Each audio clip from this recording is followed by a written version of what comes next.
Alright, what's up, y'all? We got the predictions video, obviously, that I was talking about in the last video that should be uploaded right now, to be honest with you. We have the predictions for almost every single event in 2026 that's been announced for basically the first quarter.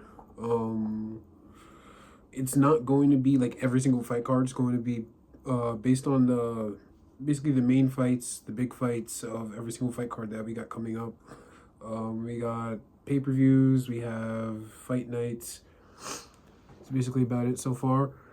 Paramount and UFC have struck in a deal. UFC is now not with ESPN. We have no pay-per-views basically, or what I mean by that is like we don't have to pay for pay-per-view at all whatsoever anymore. Everything will now be either free on Paramount, like you just have to purchase, and I'm pretty sure you could buy like a regular $8 Paramount subscription and still get the UFC involved and get the pay-per-views, so it's pretty cheap.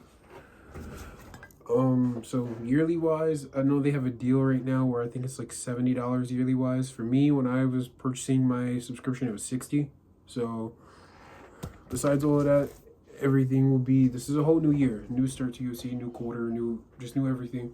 Ilya Taporia is not vacating his belt that we know of as of right now. He's going through some legal trouble, so he's completely out of the picture. For right now, he's not defending his title until maybe second or third quarter of the year. So to start, we have I have the book in. We have I have Justin versus Patty Pimlet. I have Justin beating Patty. I have Justin winning the interim title. I have him fighting Ilya maybe at the White House card, maybe sometime a little bit after that, whenever Ilya is ready to fight. The only way I could see Patty Pimlet winning this fight is if he subs Justin. Besides that, I don't see him doing what he did to Michael Chandler, to be honest with you. Michael Chandler when Michael starts losing a fight, he tends to let all MMA IQ go and then just decides to run straight into a fire and just try to kill somebody. Justin Gaethje's not like that.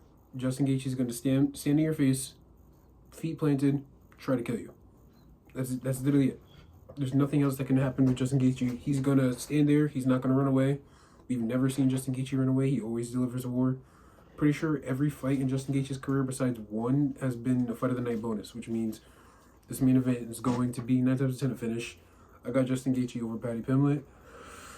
The former co-main, which we would have had, which is now being rescheduled or postponed down to a later UFC event, we have Kayla Harrison versus Amanda Nunes. Kayla just had neck surgery, so the fight is completely off. Either way, I have Amanda Nunes going for that. Yes, Amanda's been retired. Hold on, I'm gonna let that cat out. My bad. Daily fucking every time I'm filming a video, Luna's just always around here just fucking something up. Amanda's gonna fucking maul Kayla. I have this weird feeling that even though she's had it's been like what, a year and a half now off. The division's been a little bit changed. It's not gonna change. Like whenever Amanda gets put in the picture, the division is the same. Everybody is gonna fall to Amanda. She lost to Juliana Pena. She was sick. She had COVID. Besides that, she showed when she was healthy and she came in to fight Juliana Pena, she can whoop ass. Then when Juliana was going to go around for the third time, broke her ribs. Then Irene Aldana stepped in, and Amanda just beat the shit out of Irene Aldana for 5 rounds and retired. She relinquished 2 belts. That's basically it. You know, Amanda retired the greatest women's fighter of all time, and that's basically what it's been for like the past 4 or 5 years. So Kayla coming in, having that judo, having the Olympic history, having fucking PFL history, being a champion over there for multiple years besides the Larissa Pacheco loss. You know, Kayla has a nice little resume to sit here and be like, yeah, you know, I'm the greatest of all time. If she beats Amanda, she's certified, I guess. In my opinion, she will be certified as the greatest of all time. Because who else is going to beat Kayla Harrison? She just beat Juliana Pena. She just beat Holly Holm. She beat Caitlin Vieira. She beat Amanda Nunes then at that point. Who the fuck else is going to beat Kayla Harrison? So she's probably going to stay on top of the division for a while. And then that's that. If she does somehow pull off a victory over Amanda Nunes. But if she does not, which I'm leaning towards, I have Amanda over Kayla. And now because of the fact that Kayla has had neck surgery now, whenever they do fight, I'm doubling down on that. Like I said in the last video. Like, you're coming immediately off of injury. at that. It's a serious one. It's a neck injury, so you shouldn't play with Amanda. At that point, your best bet, if I was Kayla, was to be going into the fight knowing that I would want to grapple and just try to sub or just kill Amanda immediately. Like, just try to sub her, break an arm, choke her out, something. We've seen against the Juliana Pena fight when she gets hit with something, when she gets rocked, and then she starts gassing out when somebody's putting pressure on her. You could easily take down Amanda. It's simple as Juliana. She's great on the ground. She was able to sub Amanda, which means that if Kayla Harrison was able to control Juliana Pena on the ground, who's to say she's not able to control Amanda Nunes? But let's see if she can put the same pressure Juliana did. It's not going to be the same thing either way, though, because I'm guessing next time Amanda comes in, she's going to be healthy. Amanda's response to Kayla pulling out was saying that she was ready for the fight. She was healthy. She was 100%. You know, Amanda was happy and healthy. So I'm guessing Amanda's coming into this fight 100%. You know, she's fresh off retirement. She has 4 years. She hasn't had any damage, to be honest with you, in a while. So I'm going for Amanda. And even, let's say they put that fight on the White House card, I'm still going for Amanda. There's nothing else that could change my mind about this fight. About it. New co-main event, since that one has been rescheduled. Sean O'Malley versus Song Yadong. I don't know if it's a 3-round or 5-round fight. Neither does Sean O'Malley. He's already said that. We're gonna see next week. Hopefully it's a 5-round, but if it's a 3-rounder, my opinion is still gonna stay the same. Sean O'Malley would knock out Song Yadong within rounds 2 or 3. Song, like we've seen against Corey Sandhagen, somebody, let's not even say comparable to Sean O'Malley, but just like similar in the length, the height, the striking wise. Like, he was able to catch Song off the guard. He was able to cut Song open, I think 3rd round. I'm for sure going with Sean O'Malley, especially with Sean's precise accuracy. Not even just that. I'm trying to figure out what the word is for somebody to describe it. He's him. Like, he's Sean O'Malley. He's him. It sounds like dick sucking in glaze, but compared to somebody like Song Yadong, who we've seen Song fight against, like Chito Vera, fucking Peter Yan, I'm pretty sure he fought Yan, and then Corey Sandhagen, like, we've seen how he fought against them. It's his competition when he gets up to the top 5 is okay, and I'm not gonna say mediocre, but it's okay. You know, it's like he belongs there. Anybody else outside the top 5, he starches. But inside the top 5, things start to get tricky, and that's basically what the UFC is. Like, you know, it's the best of the best. Everybody up there is different. Like, take a look, for example.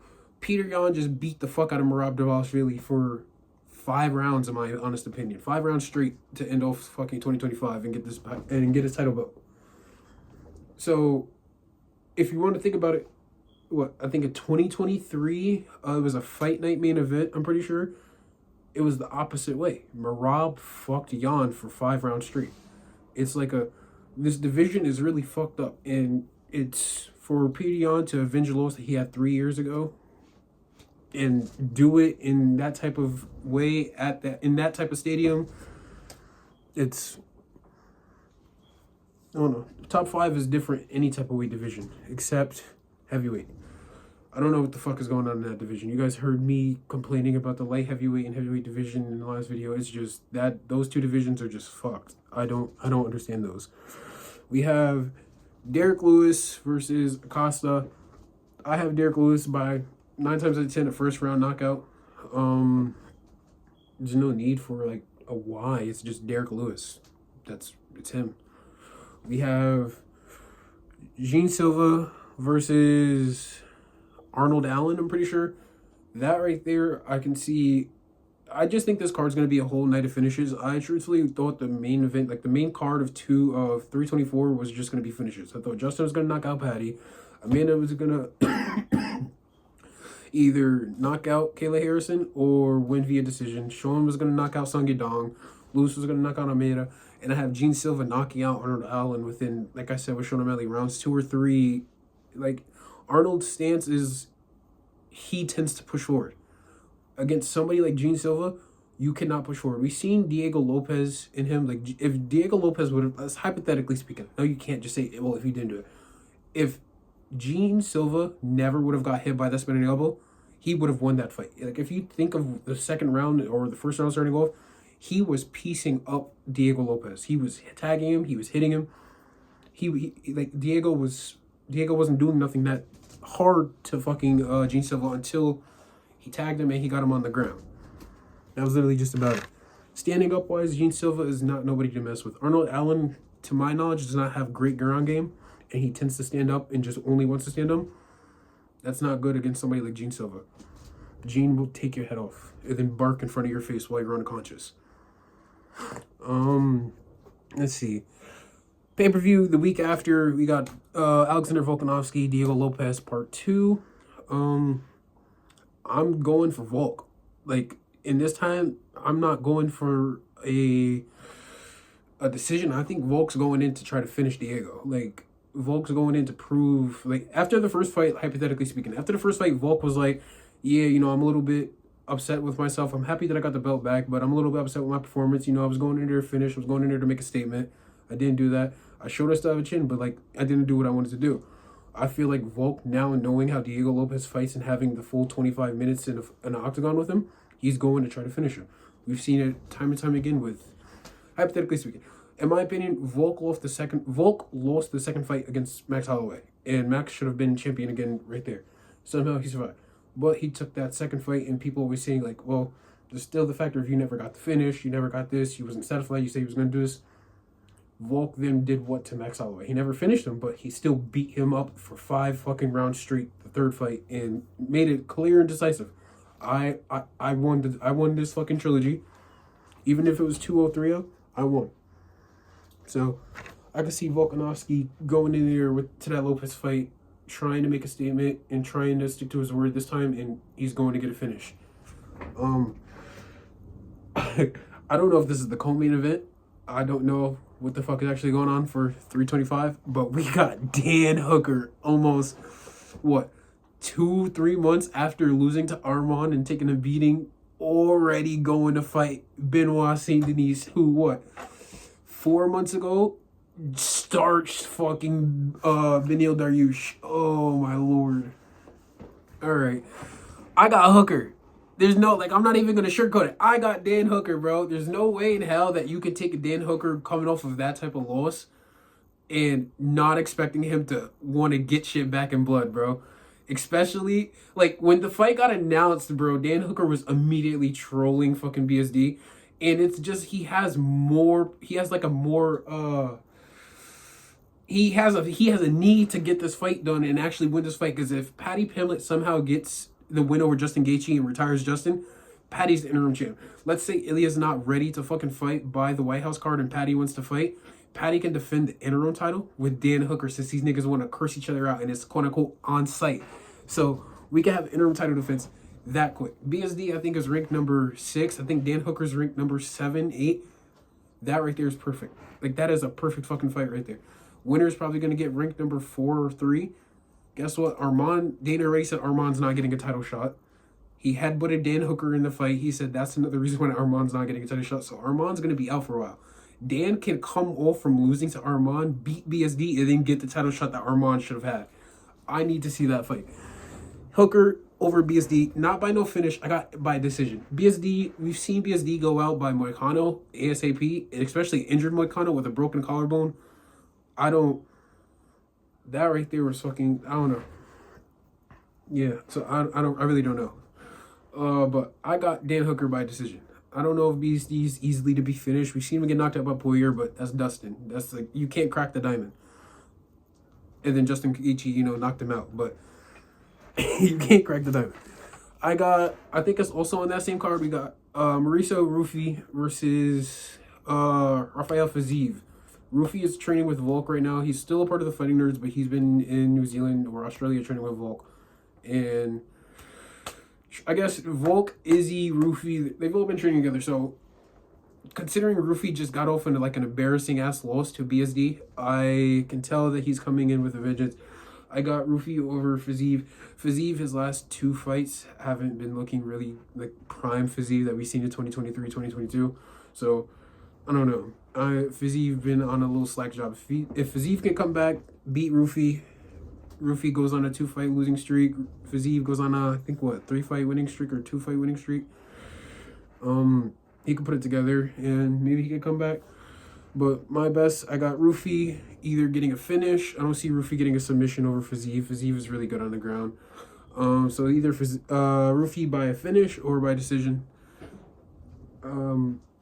We got Oliver versus Batista by a decision.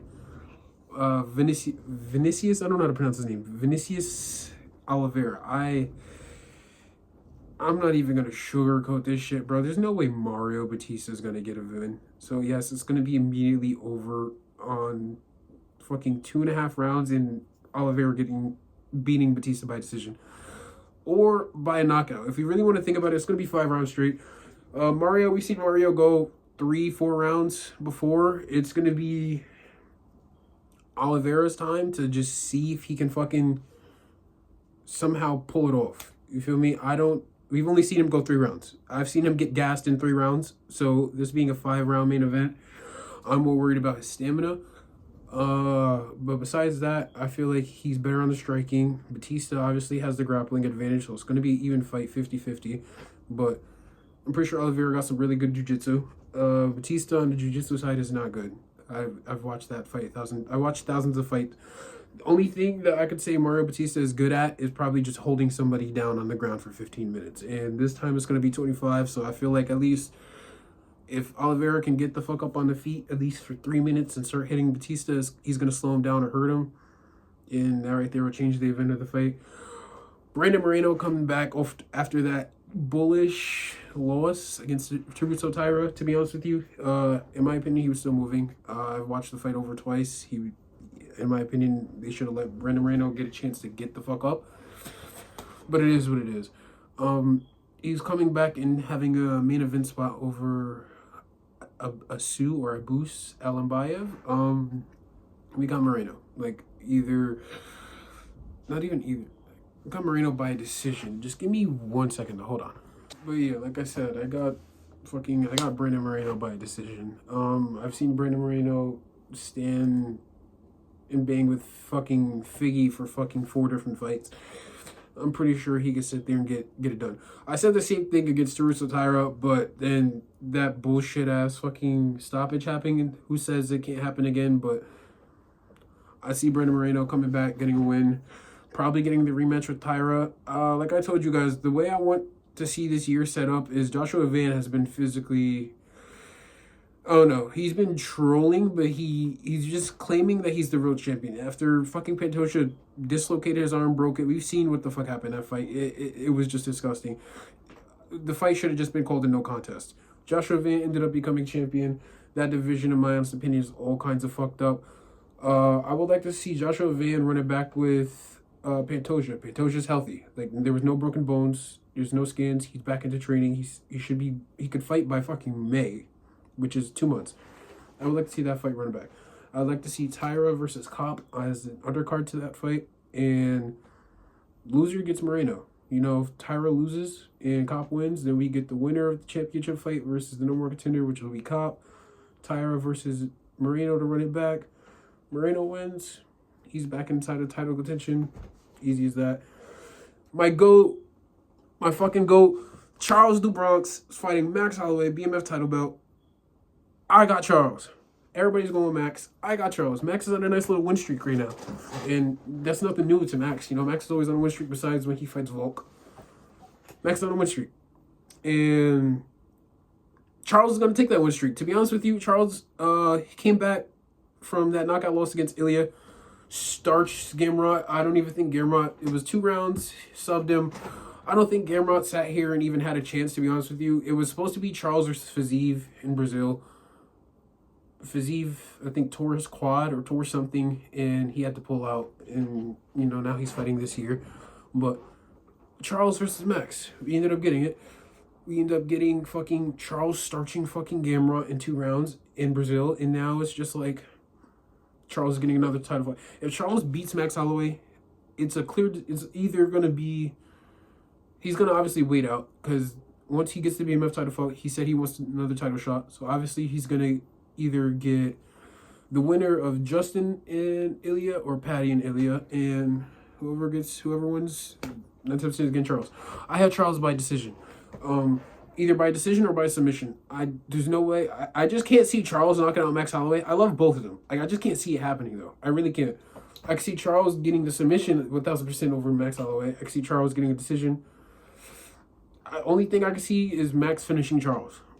Like that's the only finish wise. Besides like knocking him out, Max can knock out Charles. Charles can't knock out Max. I have faith. Besides like, all right, Charles can't knock out Max with his hands. Okay, Charles can knock out Max, hypothetically speaking, with his feet, with his knees, with his elbows. Charles can do anything, but with his hands, I don't see Charles piecing up Max Holloway to the point where Max gets dropped and finished on the ground. I could see Charles head kicking him like he did against Beneil Dariush. I could see Charles. Who's to say Charles can't just go get another submission? Like Charles was able to drop Justin Gaethje and go hop on his back immediately and put in a rear naked choke. He can do that against Max as well, but it's just like a dropping Max and then Max being Max, who always survives on the ground for ground and pound. You know, he's going to survive it. You know, there's no doubt about it. We had the same thought about like, well, what is he going to do? Max, we already knew Max when he was when the scheduled fight against Khabib was happening. We already knew Max is like, his ground game is His ground game is especially against somebody like Khabib who actually is like really skilled on the ground. Max is like 1,000% a no. But Max has great ground and pound defense from like the bottom. He somehow always is able to move out the way of the senator. So I don't see Charles getting a finish. You know, Max is not no Beneil Dariush on the ground. Max is not Beneil Dariush in general. You feel me? Max is better. So it's not going to be easy. It's not going to be the same. So I have a decision or a submission. And that's about it. Under that card, we have Brian Ortega moving up to lightweight to fight Money Moicano. Ortega is going to get this win by a decision or same thing by a submission. Nobody in this fight is going to get a knockout, to be honest with you. It's 9-10% going to the bell. I got Ortega.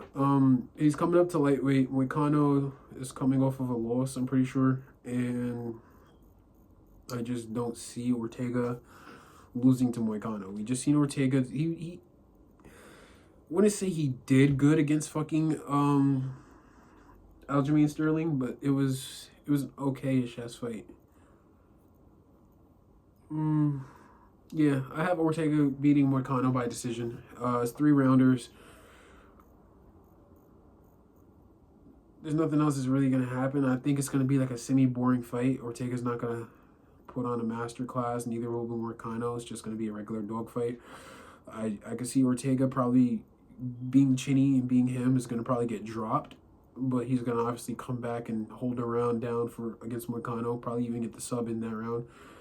Ortega at least has every fight with Ortega, he at least gets a sub attempt in, 1 or 2, and like if you watch Ortega vs. Volk, that's all he needs. Like if he sits here and puts you inside of, hypothetically speaking, if he puts you in an anaconda or a triangle choke, whatever the fuck you want to call it, like you will literally sit here and it will be hard. It's hard. Like it's hard. Any type of choke from Brian Ortega, like he's called T-City because of his triangle. Like Brian Ortega is he's a specialist on the ground. Moicano is too, but his submission and his ground game is not as perfect or as good as Brian Ortega's. UFC Seattle, we have 2 more, and we actually have 1 more that we should have put up ahead. We have Strickland and Fluffy Hernandez. We're just gonna make this shit quick. We have Sean Strickland. Like that's basically it. All you gotta think of is just this nigga Sean Strickland is coming off of I think 9-month suspension, 6-month suspension basically, and then the additional time that he already had to wait for his time to be served. So Sean's coming off of not fighting for 9 months, losing to DDP, winning a fight, I'm pretty sure, and then not fighting again since then. I could see Sean beating Fluffy. I'm being brutally honest. I don't see anybody doing what I don't see Fluffy doing what the fuck he just did ever again. Like, I'm really not gonna lie. I don't see him choking anybody out whatsoever like that. Like, Roman Dolidze, I don't know what the fuck happened with him. That fight, I was lost for words. I just don't see him doing that to fucking Sean Strickland. I feel like Fluffy's going to have a nice little decline. He's been pushing it really too hard this year or last year.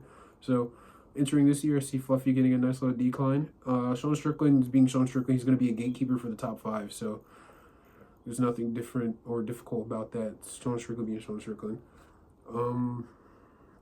Besides that, the last 2 cards of the first quarter we have, or the last card of the first quarter that we have 2 fights announced for, Israel Adesanya versus Joe Pyfer, 5-round main event. I got Adesanya. I already told you, I feel like this is going to be like an easy fight for him. Pyfer is the type of person to run his mouth. Izzy's going to be Izzy and just either respond back or just play the quiet game. Izzy's going to show him that there's a reason why he was a 2-time champ. Like, that's all I have to say. Like, Israel Adesanya has been getting disrespected way too much. Izzy's going to come back, beat Pyfer.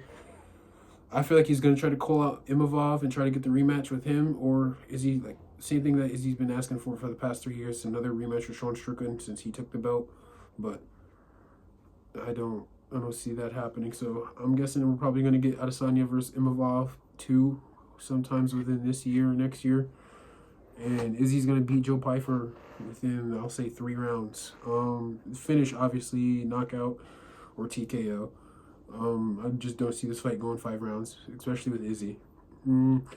Co-main event, I don't know if it's going to be a 3 or 5 rounder. We got Alexa Grasso versus Macy Barber 2. I don't know if it's a 5 round or a 3 rounder. I got Grasso by decision. That's basically about it. It's the simple things in this fight. Grasso is coming off an injury, I'm pretty sure as well. She was supposed to be scheduled to fight Rose Namajunas at 324 next week, and she pulled out due to injury. Rose is now fighting Karine Silva, I'm pretty sure, and which is now bumped up to the main card because Nunes and Harrison is now taken off, so that got bumped up to the main card. So now we got Namajunas versus Karine Silva. It was supposed to be Alexa Grasso. Alexa got injured, so now she got bumped down to Seattle, which is like 2-3 months away, so she could heal up.